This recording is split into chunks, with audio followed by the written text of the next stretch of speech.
In die vorige episode het ons gesels oor daai landery waarin jy stap en jou oes wat inkom. Maar voor dit gebeur, moet ons eers die landery, die fondasie, die grond lekker reg kry en verwerk, sodat jy op goeie grond jou geld saai. Vandag kyk ons na 3 die eenvoudigste maniere om jou geld te begin belê. In die vorige episode het ek julle gewys 3 inkomstestate en hoe ons bates moet gebruik en die bates reg definieer sodat dit inkomste genereer vir jou. So dit is om saadjies van belegging te plant en soos hulle opkom, kry jy 'n oes wat konstant inkomste kry. So ek het 'n vriendin gehad wat gesê het, Jassie, op jou inkomstestate is ek arm en die Here sorg tog so goed vir my. Prys die Here daarvoor. Die Here kan bo-natuurlik vir ons almal sorg.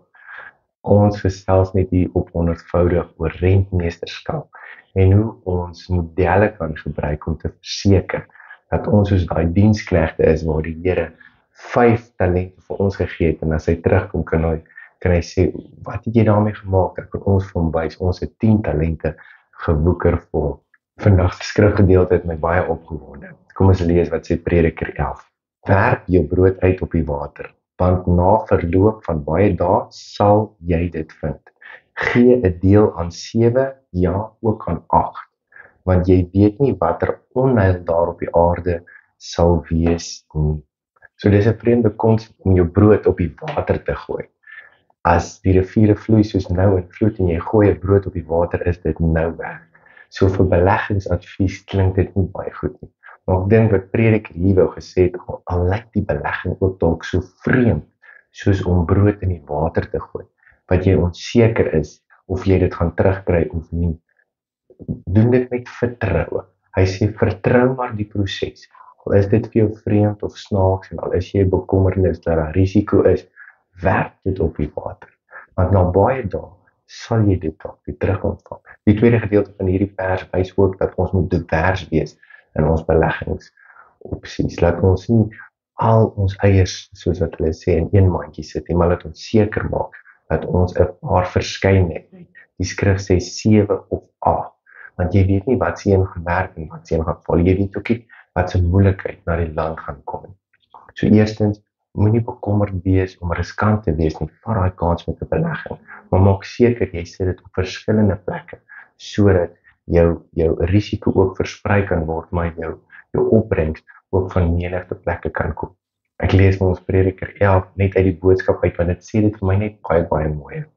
Waag soms 'n kans met 'n belegging. Wie weet, dit verras jou dalk nog eendag. Versprei dit net oor 'n paar plekke, wat 'n mens weet nooit watter teëspoed jou nog in hierdie land kan tref nie. So na hierdie skrifgedeelte, kom ons kyk na 3 basiese beleggingsstappe wat jy kan neem om 'n bietjie jou brood op die water te gooi, wat nie so riskant is nie. Die eerste sal eiendomme wees. Dit is fisiese bates soos huise, woonstelle, grond of kommersiële geboue. En dit is om waarde te verhoog of inkomste soos hier wat jy kan verdien. Nou hier is 'n paar positiewe goed. Jy kan dit sien en gebruik, dit bring passiewe inkomste in. Die eiendom kan in waarde groei en daar's ook sommige belastingvoordele. Die negatiewe effekte van om in eiendomsmark in te gaan, is dat jy maar baie geld soms nodig het. Jy moet dit herstel, die geboue, en dit bestuur. Geen huurders beteken ook geen inkomste nie. En die eiendomspryse kan ook sommige tyd daal en jou bate kan met waarde afneem. Soos geskiedenis al gewys het, het eiendomsmark altyd 'n sterk mark vir jaar op jaar gewoonlik baie goed groei. En hierdie is dan 'n baie nie so riskante belegging vir jou finansies nie. Die tweede manier om met belegging te begin, 'n baie praktiese een, is 'n gewone eenvoudige pensioenfonds. So maandeliks word daar aftrekking vir jou gemaak in 'n portefeulje en daar word geld vir jou belê op aandele, effekte, truste en gewoonlik ook maar meestal in eiendom. So jy betaal gewoonlik 'n gedeelte en jy kan by jou werkgewer ook laat hulle ook 'n gedeelte daarvan betaal. Die positiewe punte van dit is baie outomaties. Dit gebeur elke maand sonder dat jy daaraan hoef te dink. Die geld is af, jy sien dit nie en dit pla jou nie. Baie werkgewers dra ook by, soos ek gesê het, by hierdie fonds. Bydraes is dikwels belasting aftrekbaar. Die fondsbestuurders bestuur hierdie beleggers en hulle is kundig, hulle weet hoe die marke beweeg en skuif. Jy hoef nie hierdie fonds te bestuur nie en jy kan verseker wees dat jou belegging wel groei oor tyd. En die doel van 'n pensioenfonds is sodat jy 'n inkomste kan hê op die dag van aftrede. So gewoonlik kan jy nie voor die tyd die geld in jou hande kry nie. Jy moet wag tot op 60 of 65, hoe jy dit ook al opgestel het en dan eers kom hierdie pensioenfonds in werking. So jy maak as te ware voorsiening vir jou ou dag. Pensioenfonds het ook wel hulle negatiewe punte, soos genoem, gewoonlik eers by aftrede kan jy dit kry. Jy het maar beperkte beheer oor waarin die geld belê word. Jou fondse kan ook in waarde daal as markte swak presteer en ons weet maar markte gaan op en af, so daar gaan altyd maar 'n mate van swings wees en is onderhewig aan strenge regulasies en beperkings. Die derde een waar ons vandag kyk is anniteidsfondse. Anniteidsfondse kan jy opstel soos jy wil, maar gewoonlik is dit ook tot op 'n aftrede ouderdom, maar jy kan sekere portefeuilles kan jy bou op sekere ouderdomme, so as jy 40 is, as jy 50 is, so jy kan eenmalig daarin belê of ook op maandelikse aftrekkings. Wat is positief van dit? Jy het 'n versekerde inkomste want jy weet presies hoeveel jy elke maand gaan kry. So as jy hierdie anniteit begin, dan gaan sit en dan werk jy uit hoeveel wil jy op die einde van die dag hê en op dit bepaal hulle jou maandelikse paaiement of hoeveel jy eenmalig moet bydra. Die inkomste hou aan solank jy leef. Jy hoef nie self beleggingsbesluite te neem nie en dit kan 'n kombinasie met pensioenfonds gebruik vir belastingbeplanning. Die negatiewe punte van anniteite, jy kan nie die kapitaal terugkry of die kontrak maklik verander nie. Sommige anniteite bied minder groei as die regte belegging aan, so hulle werk maar op jou risikoprofiel. As jy jonk is, sal hulle baie hoë risiko hê, so hulle sal meeste van die fondse op hoë opbrengs, maar ook hoë risiko portefeuilles sit, maar hoe ouer jy raak, sal hulle daai risiko afbring om te verseker dat daar wel groei op jou portefeulje is en dat jy nie verloor wanneer jy dit die nodigste het. Jy het ook maar inflasie gekoppel, so jou koopkrag kan daal en dan as 'n aanbieder probleme ondervind, kan jou inkomste in gevaar wees. Jou grootste voordeel wat jy het is ouderdom, en hierdie wil ek maar uitbaseer, amper op die berg staan en uitgil. Hoe jonger jy begin, hoe beter gaan dit vir jou wees. Hierso het ek nou vir ons 'n voorbeeld, as jy R500 sê nou maar in 'n pensioenfonds aan die tyd gooi, R500 'n maand teen 'n 8% groeikoers, 8% rente per jaar. Kom ons kyk wat gebeur. As jy op 20 jaar begin, dan as jy op die ouderdom van 65 kom, sit jy met R2.6 miljoen in jou portefeulje. 5 jaar later, as jy op 25 begin, sit jy met 1.7. As jy op 30 begin, sit jy maar net oor 1 miljoen, 1.1 miljoen in jou portefeulje.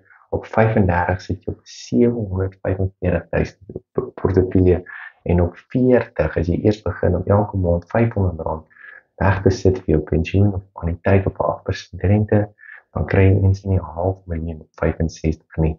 Hierdie wys vir jou hoe belangrik is, hoe vroeër jy begin, hoe beter en hoe meer tyd het jou belegging te groei, rente op rente op rente. En dit is die 8ste wonder van die wêreld. Die uitdaging van die week. So hierdie week is my uitdaging aan jou om net na hierdie 3 opsies te gaan kyk. Gaan maak op jou beleggingsplan 'n besluit en kyk wat se ene kan jou ondersteun om beter af te wees op die tydperk wat jy nou nog het na aftrede toe. Wat se voordele dit het, wat se nadele dit het, gaan doen jou eie ondersoek. Ek wil julle bemoedig en onthou, elke saadjie word een geplant en dit vat tyd. Rykdom word bietjie vir bietjie, soos ons laasweek gelees het, gebou. So ek wil net hierdie sessie vir ons afsluit, vir verskoning vir my stem, maar dit was nog steeds lekker om tyd saam met julle te spandeer. Dankie Here Jesus vir u goedheid, u guns Here, dankie vir die blessings in ons lewe. Dankie Here dat u as te ware ons voorsiening is, Here, dat ons nie na ander plekke hoef te kyk nie, maar dankie ook Here dat u hulpbronne in ons hande sit, sodat ons ook inkomste kan genereer en beleggings kan aanvat, wat ook u koninkryk uitbou en u die eer bring. Ons is lief vir u, in Jesus naam bid ons, amen. Baie dankie dat jy deel was van hierdie sessie, seën vir jou en sterkte met daai beleggingsportefeulje wat jy saadjie vir saadjie in jou landery insaai. Volgende week selfs ons oor effekte en aandele en hoe mense dit kan gebruik, ook jou portefeulje 'n hupstoot te gee. Seën.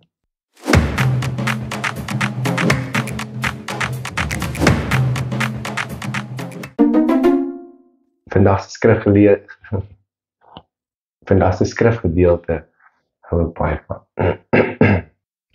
Vandag se skrifgedeelte het my opgewonde. Dit praat verregend. En ek verloor my stem. Baie paradjie. En die tweede vers van hierdie gedeelte wat ons gelees het, sê weer baie oor diversifikasie. Die tweede gedeelte van hierdie skrif wys weer dat ons moet divers wees in ons